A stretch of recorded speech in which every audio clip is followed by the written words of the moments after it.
আমরা সবাই মিলে দেখো পিকনিকে যাচ্ছি। এখানে দেখো মেট্রো ভাড়া করা হয়েছে, সবাই মিলে আমরা পিকনিকে যাচ্ছি। এই দেখো কত লোক আছে, সবাই মিলে পিকনিকে যাচ্ছি, খুব আনন্দ হবে, মজা হবে। তো চলো টাটা, সবাই মিলে চলে যাচ্ছি পিকনিকে।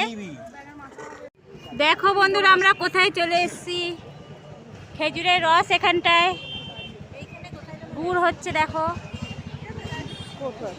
ওই যে খেজুরের রসের গুড় দেখছো, গুড় ভান্ডার।